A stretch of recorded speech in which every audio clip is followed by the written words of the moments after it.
this morning we are going to be going over squat mobility, all right, and talking about where do we see these restrictions and what can limit our ability to squat, and also how can we squat pain-free. All right, so what we're going to be doing today is we're going to be going over a self-assessment with regards to ankle mobility, and then also hip mobility, and give you guys some exercises for that as well. The reason for this, and the reason for ankles and hips specifically, these are the areas that we see most commonly restricted when it comes to squatting properly. All right, just so you guys have a little bit of background knowledge on the squat and like the biomechanics and how it happens, is if we don't have adequate range of motion at the ankle, knee, or hip, then we're going to have to start seeing compensations in other joints to make up for that lack of mobility. For example, when we do a squat, we have to have ankle, knee, and hip mobility. If I have tight ankles, that means even more mobility has to come from the knee and the hip to make up for that, to allow me to squat properly. Okay. Sometimes even if it's limited enough, we'd actually have to have extra range of motion than what's normal at these other joints of the knee and the hip. Same thing with hip. If we have restricted hip, we need more from the knee and the ankle. We really don't see too much restrictions at the knee. All right. A lot of times the range of motion is adequate there. All right. But it's funny because most of the time when people have pain with squatting, it's in the knee. But the thing is usually it's coming below or above that joint. Rarely is that knee responsible for its pain. That knee is going to do whatever the joint below and above tells it to do. All right. So we're going to go over assessment for the ankles here in just a second. Mainly the thing we see restrictions with is the knee pain, and then also some pinching in the front of the hip. So we'll go over that as well, and give you guys a way to correct that. So let's go and get started with the ankle mobility and how you can test that. So what we're going to do is I'm going to move this over to the wall so you guys can see. All right, so what I want you guys to do is I want you guys to find a wall space, all right? And what you're going to do is take your foot. I'm going to tilt this down a little bit so you guys can see my feet a little bit there. All right, so what you're going to do is you're going to take your foot and bring it up to the wall. Okay, and then from there, what you're going to do is you're going to try and take this knee and touch it to the wall. Okay, don't let that heel come up. All right, and then if you're able to do that, which most of you guys should be able to, we're going to go inch by inch back. So we're going to go another inch back. If you guys were able to do that and you pass the test without that heel coming up, all right. And again, foot is should be about a foot inch away from the wall. Now we're taking the knee and driving it to the wall, all right. And then make sure that heel's not coming up. If you pass that, then we're going inch by inch back until we start meeting our limitations. Okay, so about right here's my restriction. You guys see how my heel's coming up now? That tells me I'm running out of ankle range of motion. All right, so I'm at about 4.5 inches away from the wall there. I'm going to tell you guys what normal should be in just a second. Don't want you guys to be able to cheat and know ahead of time when doing this. So I want you to do both ankles, all right, and see if there's any asymmetries with that. Okay, so go ahead and do one, do the other, and compare. The reason for this is the research shows that we're actually better off having two equally bad ankles than having one that's better than the other, okay? And that's how important asymmetries are throughout the body, okay? So you guys should be done with that, all right? The normals for that, ideally what the research shows is we need ideally 3 inches away from that wall just for normal walking or gait pattern, okay? If we don't have that adequate ankle range of motion, then our walking pattern is going to be, have to be compensations made for that. Okay, one common way to make compensation is we actually turn our toes out, or we walk like this. Okay, with our toes point out. So because what happens is when we watch my back, like this shin has to translate over the top of it. Guess what? That's the exact motion that we were doing against this wall here. Okay, it has to be able to translate over the top of my foot, and then I have to be able to clear it, right? If I can't bring my foot up enough, I'm gonna catch that. It's gonna drag here. right? So if I don't have that adequate ankle range of motion, then I'm going to turn this foot out to clear it instead of walking correctly. If it's bad enough, sometimes we'll even see circumduction. So what circumduction is where we actually, I'm exaggerating so you guys can see. They see how I'm like circling my leg out. Okay, that's another compensation for poor ankle mobility. Right, and you can imagine how if we are doing this, right, that's going to change. That's going to cause some imbalances in our hip. Okay, especially if one side's doing that and the other's not.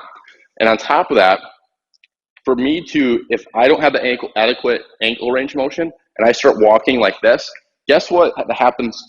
Guess what's causing or going to allow me to turn that foot out? The hip. So the hip rotators have to work. Okay. So guess what's happened now? Instead of pointing straight ahead like we should be, now we got all these muscles at the hip having to work to turn the toes out. Now we're going to start getting imbalances of the hip and certain tightness. That's going to occur here as well. So you can see how what happens at the foot can work its way up the chain. All right, and that can even also cause low back pain, especially if you imagine if we've got one bad ankle and we're walking with our toe pointing out like this, right? Now this foot's pointed straight ahead, this one's tailored out. Now I've got imbalances at my hips even, okay? So that's how important ankle mobility is. All right, so that's 3 inches just for normal walking. If we want to, if for running and proper squatting, we want closer between 4 and 5 inches away from that wall, okay? Especially for a deeper squat. So watch how much my shin has to translate over the top of my foot when I go into a deeper squat. Do you guys see that? Do you guys see how much ankle range of motion we have to have here, okay, to be able to get into a deeper squat? If we don't have that, again, we're going to start seeing compensations at the hip, okay, and that can even cause low back pain, and we'll talk about that in just a second, okay? So we're going to go over some stretches for that, all right? What I see a lot is people come in and see me like, I've worked on my ankle mobility for months on end, and it's not changing. And what they're doing is they're actually only stretching one calf muscle. There's 2 calf muscles, and a lot of people don't know that. All right, one attaches above the joint, one attaches below the joint. And we can manipulate which one we're stretching, whether our leg is straight or bent with these stretches, okay? So one way to stretch one of the calf muscles, so there's the gastroc and the soleus, okay, two of the calf muscles. All right, we're going to stretch the gastroc. That's the one that attaches above the knee. So what we're going to do is we're going to push against that wall, okay, keep that back leg straight. Doesn't matter what this front leg's doing at all. Doesn't matter. Just as long as it's stabilizing so you don't topple over or fall over, all right? We're just worried about what this back leg is doing, okay? We should be pushing into that wall, keep that heel down. We should feel a good stretch in that calf muscle right around here, okay?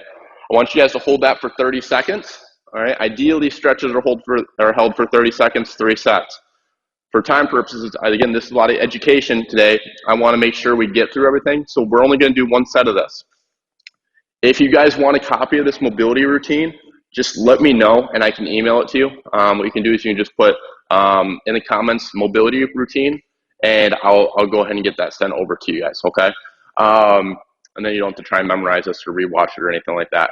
It'll have how many reps, how many sets, it'll have a video description, written description, all that too. Everything you need for that, all right? So back to the stretches. Make sure you're doing 30 seconds on each side. You guys can go ahead and do that now while I kind of jabber here and talk a little bit more about that. All right. So that's the stretch that most people know how to do. Okay. And again, they're only targeting or they're only stretching one calf muscle with that. Okay. So how do we stretch the other one? So instead of keeping this back leg straight, now what we're going to do, and again, this front part doesn't matter what's going on with that. Now we're trying to take this knee and bring it down in the direction of the floor. Okay, did you guys see last time we were keeping the leg straight?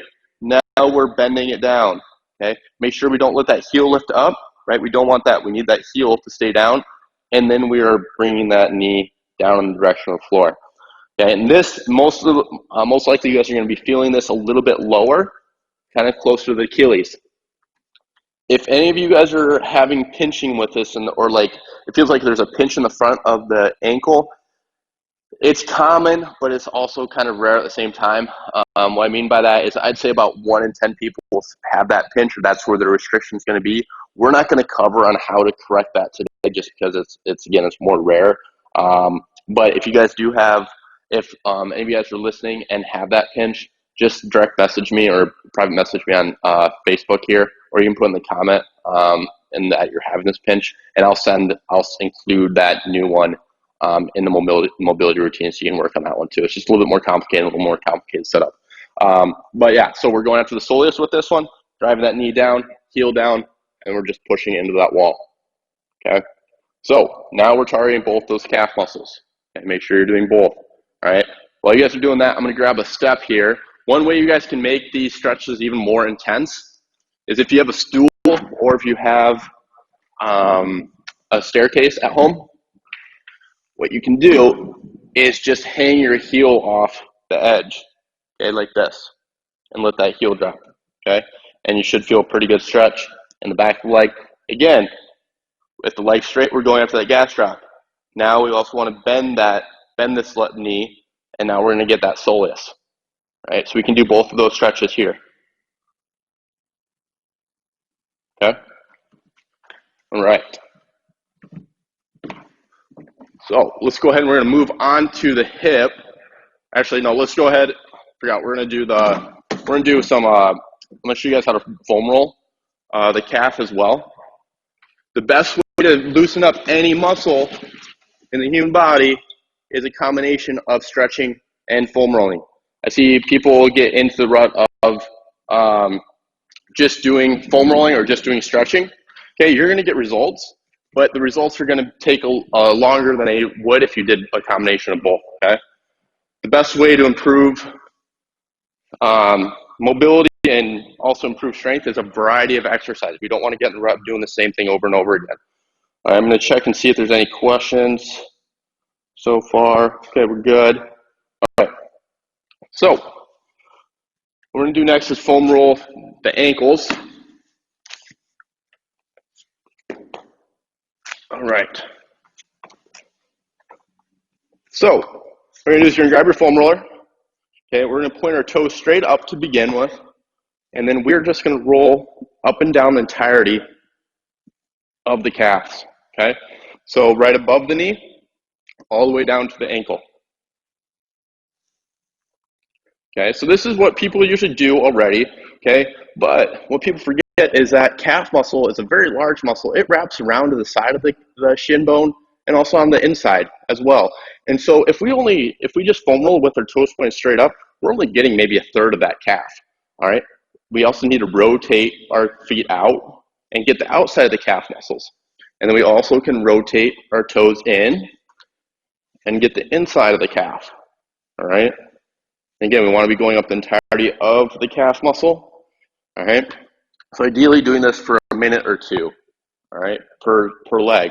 Okay. You don't need to overdo it. And by doing 5 or 10 minutes, just 2 minutes is good. All right. One other thing you can do to make this a little bit more aggressive is cross one leg over the other. Okay. And then foam roll. Okay. It's just adding more pressure to that. Okay. One other way to make this more intense is, like right now, I have a knot on my right calf. So what I'm going to do is I'm going to pause and hold down on that. And then what I'm going to do is I'm going to bring my toe up, and then I'm going to push my toe down. Bring it up, and then push that back down. And up, and back down. Okay, nice and slow. We don't want to be going through this too quickly.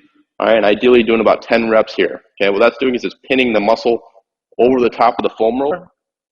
And then we are hoping to loosen that up by moving it over the top of it, okay? As we move our foot up and down, it's bringing that muscle over top, okay? So that's a good way to foam roll, okay? So those 3 exercises are great to loosen up and improve that ankle mobility. Are there others? Yes. But again, if you're just getting starting out, we want to get the low-hanging fruit, okay? What I mean by that is do the exercises that are going to make the biggest changes quickest, okay? Religious about that and you're doing it in and day out and you finally start seeing improvements, but you feel like you're kind of at like 80%, then we can start looking into some of the other exercises that could be of benefit with that, okay? All right, so now we're going to move on to the hip, okay? And we're going to talk about why hip mobility is so important. Okay? So a lot of times people with Low back pain, have restrictions at the hip. All right. So what I mean by that is when we do a squat, we want to keep our spine in neutral position. Okay. And what I mean by that is, you see how there's a curvature in my low back? That's normal. That's what we want to have throughout the entirety of the squat. Okay. We should maintain that throughout the whole time. Okay. However, if we have restrictions in the hip, what happens is we get what's called a butt wink. Okay. So a butt wink is when we run out of a hip range motion. And when we run out of that, we talked about earlier, there's going to be compensations at other parts of the body. This compensation occurs at the low back. Okay. So what I want you guys to do is watch my low back and the arch there. Okay. So you guys can see I've got a good arch, good arch, good arch, good arch. And then once I get really deep, you guys see how my low back is rounded out now. Okay. Now instead of having that arch in, now I'm kind of rounding out. Okay. It should be like this. Okay. Not like this. Okay. Once we run out of hip range motion, then we start getting that back rounding. Okay. And especially if we're squatting with weight. Okay. Some people are squatting with like 250, 300 pounds in the gym. I see it all the time. And they're getting this butt wink. And they've got all that axial compression, all that weight coming down to their spine. And that spine is not in a good position. That's how people get disc herniations and some of that pain down the back of their leg. Okay. So when we round out, we've got vertebrae that are bone, and then we have a disc that's in between each vertebrae. Okay. And if we have a normal curvature like we're supposed to, that weight dispersion of the vertebrae is even throughout the entire disc. Okay. If we start changing that up too much and get too much rounding here, now that compression, that front part of the vertebrae is pushing down on the front part of that other vertebrae below. And guess what's in between? Remember, it's that disc. It's full of fluid. Okay, that fluid is not going to win against strong bone. So that fluid has nowhere to go. So guess what? Now it gets pushed back. Okay, when it's being pushed down on the front, that fluid is going to go back. And now we have nerves that exit the back of the spine. Okay, if that disc gets pushed back far enough, it will start pushing back on that nerve and start causing some pain in that low back, and even sometimes down the back of the leg, down into the foot. Okay, so we don't want that rounding when we do that squatting. Okay, so we're going to go over some exercises today to improve that hip mobility. All right, perfect example of this is I had a patient that came in that was having excruciating low back pain only when he squatted. Okay, and he had gone to another physical therapist for 5 to 6 months, I believe, and I was like, okay, what did they diagnose you with? And they said, oh, they just said I have a weak core. And I'm like, okay, how much are you squatting? He's like 275 pounds. And I'm like, okay, most likely if you're able to, hold 275 pounds on your back and squat with it, most likely your core is doing probably pretty good. Okay. But I didn't want to rule that out. But anyways, I'm like, did anybody look at your squat? And they're like, no. And I'm like, but you're only having pain with squatting. He's like, yeah. I'm like, okay, let's take a look at your squat. So guess what I saw? I had him do a squat. I didn't assess anything else. I just went and looked at his squat right away. And it was clear as day as why he was having pain with squatting, but nobody looked at it. All right. And we saw that butt wink. All right. So guess what I did? As I didn't go to his low back, I looked at his hip and his ankles to see if there's any restrictions. And of course, he had a lot of hip restrictions and then also ankle restrictions as well, but the hips were a little bit worse. Okay. So all we did, I didn't even touch his back. We just started working on his hip mobility. And guess what? He was starting to get lower and lower into that squat and having less and less pain. We finally corrected the hip mobility, and he felt like he was at like 90%. So guess what? That other 10% was in his ankles. We attacked the hips and the ankles, and he was able to squat. He increased his squat to 315 pounds, and most importantly, he was doing it pain-free. So not only did he be able to squat pain-free, but the amount he was able to squat went up too, because now the biomechanics of how the squat should be performed is acting optimally. Okay, and he's able to efficiently do that. All right, so that's how important it is to make sure that you know what the underlying issue is. Right? Okay, we need to be screening other joints up and below the chain. Okay, so we are going to go over. Hopefully that makes sense. I know that's a lot of information. Let me know if that doesn't make sense in the comments. I'll correct that. So there's orthopedic tests that we can do to assess the hip mobility, but they're kind of complicated and probably should be only performed by a PT. So I'm not going to teach you guys those today, but you guys can still assess it. we're just going to do it a different way, okay? It's a little bit more foolproof. So I'm going to have you guys do is we're going to cross this right leg over this left, okay? And what we're going to do is we're going to take this right knee and bring it to our opposite shoulder, our left shoulder, okay? And pull in that direction. We should feel a pretty good stretch in this glute muscle, okay? All right, we're going to hold this for 30 seconds. I'm going to also turn this mat around so you guys can see this stretch from a couple different angles in case it's hard to see. Okay, again, feet flat on the floor. And now what we're doing is crossing this right leg over the left, taking this knee and driving it to the left shoulder. Okay, again, you should feel a stretch in that glute.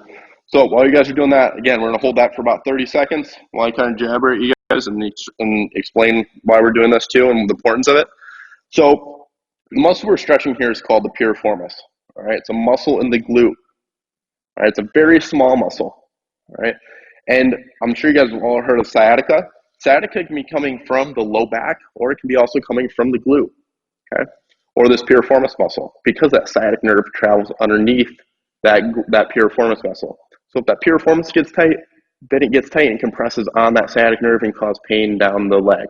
All right. So that's why we're stretching this, and by stretching this, we can relieve some of that pain and also improve our hip mobility, because this is the muscle that can restrict our hip mobility with squats and cause some of that butt wink to occur. Okay, so again, let's cross the left one over the right, and then we're doing the same thing, bringing the left knee to the opposite shoulder, to the right shoulder. All right, and then we should feel a stretch again in that same area. Now, this is a test.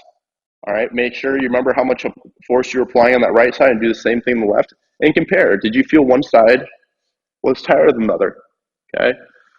If it felt the same, then probably there's pretty symmetrical. If you notice a big difference between left and right, there's probably some asymmetries going on. And this is also commonly seen with people that cross their leg with one over the other. All right, so try and even that out. All right, so one question you guys probably have too is, well, why is that piriformis getting so tight? What am I doing that's causing? Again, it can be the way you're sitting, okay, if you're crossing one leg over the other. It can also be if you have weakness, all right? So, like I said, that piriformis is a really small muscle. It's not supposed to be doing a whole lot of work, right? But it will if our large glute muscles, our glute maximus muscle is not doing its job, right? Because all that workload now gets put on this poor little piriformis muscle, and it gets overworked and gets tight and causes pain. So yes, doing this mobility and stretching is going to help relieve that, but that's just treating the symptoms. You got to treat the cause, okay? And the cause is the glute weakness, all right? A lot of patients come in and ask me, do I have to do these exercises the rest of my life? I'm like, well, it depends. Are you just going to treat the symptoms, or are you going to get to the root cause of things? If you're just going to treat the symptoms by doing stretching, then yeah, you're going to have to be doing these stretches the rest of your life. If you would treat the root cause and get to the weakness and figure out where your weak areas are, then it's not going to come back. All right, it's much easier to maintain strength than it is to maintain mobility, and that's what I think a lot of people get confused with. Is they hear mobility. Well, yes, mobility is important, but why are these tissues getting so tight in the first place? And usually it's because of weakness. All right, so that's the piriformis stretch. Okay, we're going to move on to the next one. So again, you're going to stay in the same position. Instead of pulling the leg to the opposite shoulder, you're going to be pushing away from that shoulder, okay, and causing a stretch there. I'm going to hold this for about 30 seconds. All right, and again, if you guys want to copy this mobility routine, just put in the comments mobility routine, and I'll get it to you.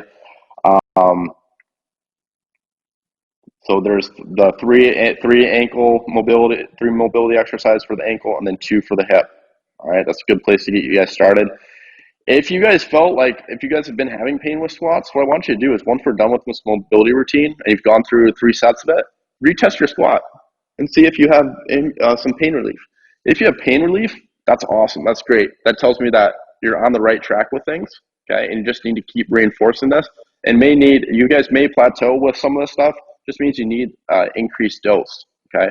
Or change it up a little bit to get you to that full 100% pain-free. If it actually made it worse or didn't help at all, okay, that's also a sign that your body needs something different too. It needs an assessment to figure out what are these other restrictions. Again, everybody's body is so different. Okay, everybody's body responds differently, different exercises. All right, let's go and switch to the right over the left. Okay, for example, I did one of these mobility classes for a CrossFit gym in Oakland in Jack London, and I had a patient, someone reach out to me afterwards and said, "Oh, my pain is like twice as bad." All right, and so I'm like, "All right, let's hop on a phone call, figure out what's going on." And I talked to her, and she came in for an assessment, and it just told me that her body, we found her body just needs something different. All right, and now she's back to squatting and running, pain free without this pain, without that knee pain. And so it's important to figure out what's the root cause of it and what's your underlying issue. Again, because this isn't, the body is not meant for cookie cutter programs, right?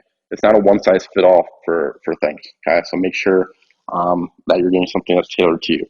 All right, again, we're just pushing this knee away.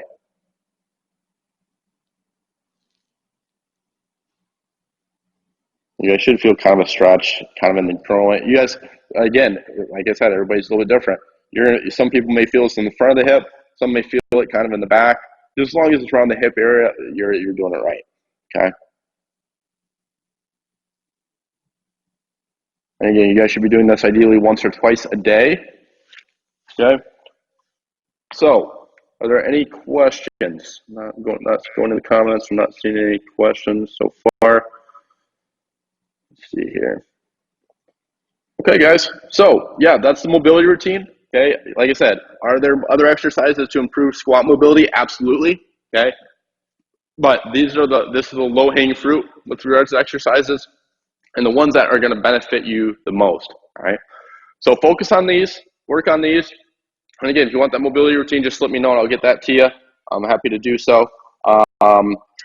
And let's go ahead and next week, we are going to be going over shoulder mobility, okay, and how we can improve that. So if any of you guys are having pain with reaching overhead or shoulder press or push-ups or anything like that, we're going to be going over an assessment that you can do, self-assessment for the shoulders, figure out where your restrictions are, and then also give you another good shoulder mobility routine to address those, all right?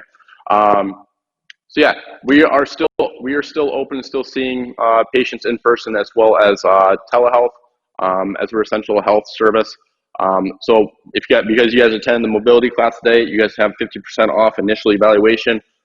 So we go ahead and go over total body diagnostic, looking head to toe, again, seeing where your restrictions are, and then we go over on what the plan is to correct that and what that's going to take. Okay. So if you guys are interested in that, you can comment evaluation in the comments, and we can get that set up. But hope you guys enjoy your Thursday. All right.